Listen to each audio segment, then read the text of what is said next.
Whether it's a McDonald's in Ohio or it's the King's Coronation, being banned from things sucks. Hi, welcome to Beyond the Screen. I'm Nate Janot, and today we're going to be breaking down the top 10 celebrities banned from the King's Coronation. Number 10, the Spice Girls. Kicking off our list is the British pop group the Spice Girls. Geri Halliwell, Victoria Beckham, Melanie Chisholm, Melanie Brown, and Emma Bunton, aka Ginger, Posh, Sporty, Scary, and Baby Spice. The Spice Girls were a top charting group in the 90s, with several of their songs still being played at the highest volume possible in clubs and showers to this day. So when the group broke up in December 2000, it left many fans disappointed and craving more. This year, the Spice Girls were invited to perform at the King's Coronation, reuniting the crew after 23 years apart. However, the crew denied that request with seemingly no explanation, basically banning themselves. This was odd, especially after reports had confirmed that the crew were basically set to start a reunion tour later this year. Since their hard pass from the Coronation, those reports have turned to rumors of people wondering if they're ever going to get back together and if they're ever going to be invited to the palace again. It's been long enough, ladies.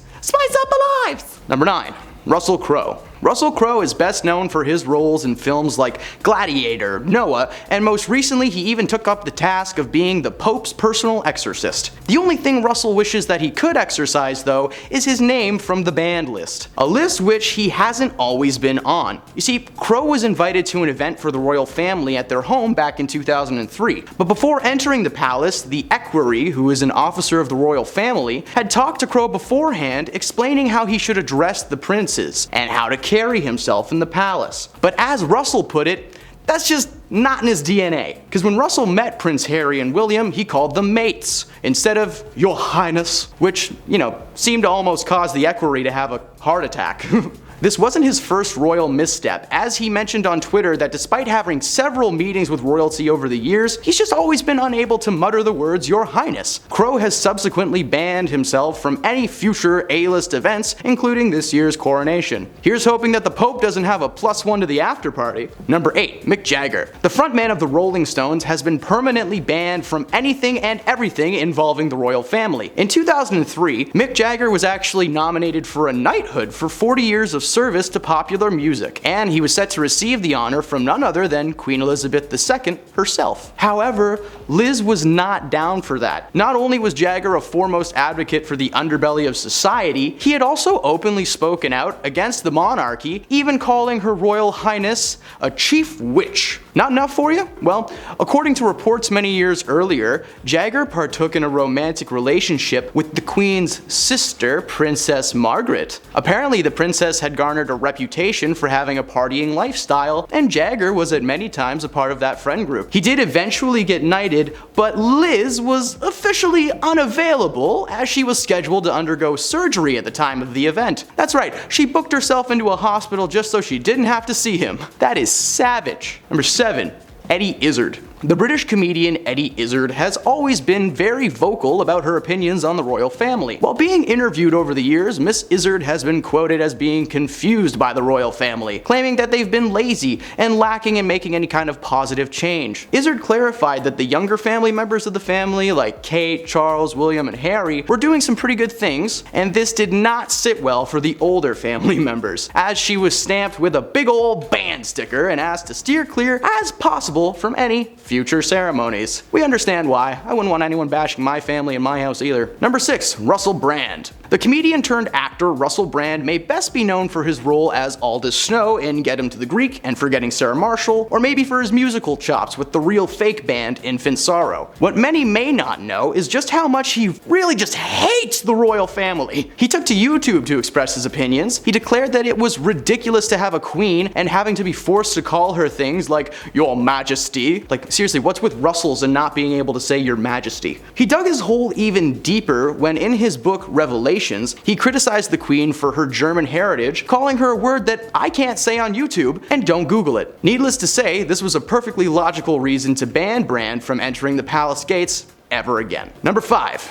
Donald Trump. Although the former president is currently banned, well, from being a person because he was arrested a few weeks ago for multiple reasons that are just oh so juicy, it was made very clear by the royal family that regardless of his status, Mr. Trump would not be permitted to attend the coronation due to an interview earlier this year that brought to light some troubling letters written by Donald Trump, and some troubling comments that he made as well. In Donald Trump's book, Letters to Trump, a series of, that's right, you guessed it, letters, were contained in the book from celebrities writing to him over the years, expressing gratitude or just praising his work in general. He went on to say that all these people were kissing his backside. Like, that's just rude, man. These people are trying to be nice. This comment upset many celebrities and high-profile socialites, including Prince Charles, who noted that his late sister Diana was among the many people who were kissy-missies in the book, and that Trump only ever used her name to sell real estate in New York. In honor of his sister, though, he did the one thing that he could to help, which was order the guards to arrest this man should he ever attempt to put a toe on the palace grounds. Thankfully, he's behind bars, so that shouldn't be happening anytime soon. Number 4, Daniel Radcliffe. That's right.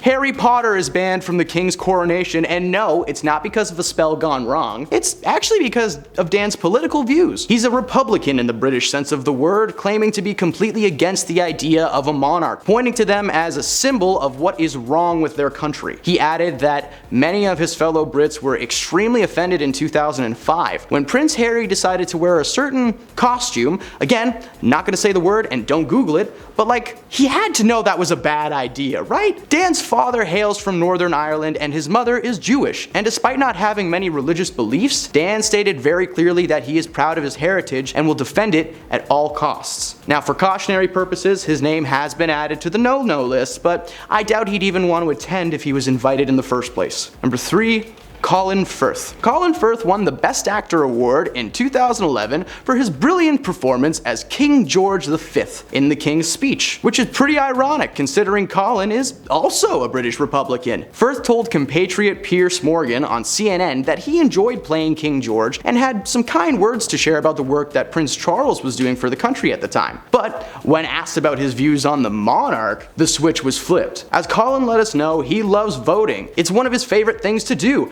and it's confusing to him how someone can be in charge of a country that wasn't voted into said position. Being the royal family means if someone doesn't like the way you do things, you can simply write their name on a list and stop them from hurting your feelings to your face on your big day. Number 2, Joe Biden. Joe Biden. President Joseph Biden has been in office since January 2021. According to reports, that's where he intends to stay. After the president was invited to attend the King's coronation, he quickly replied that he would not be attending the event. And this was very strange, as high political figures, especially presidents and prime ministers, are almost always in attendance for these things, and find it an honor to be asked to appear. Biden will be sending his wife Jill to attend the event in his place, proving that there isn't some kind of a family obligation keeping him in the States, and there have been no reports on anything presidential taking place over those 3 days that would interfere with his ability to attend. Once again, being someone that's banned themselves from any future guest lists. Former President Trump called Biden disgraceful and claimed that Joe would inevitably be sleeping during the event, setting a poor example as president.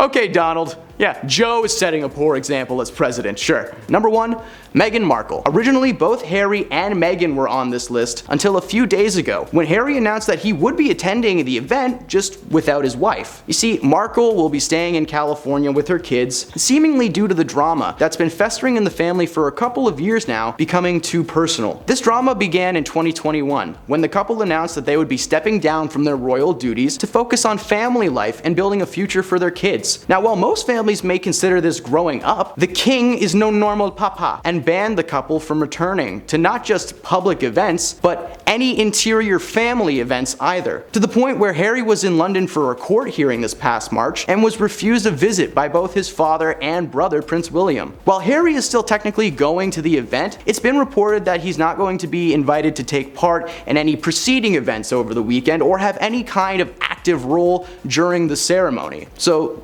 like, what, is he going to be a guard or something? Like, I guess that's a step in the right direction. Or maybe he'll pull a Mrs. Doubtfire and throw something on and sneak in, who knows? But who do you think is going to try to storm the castle at this week's coronation? Well, comment below and let us know. As always, we'll see you next time.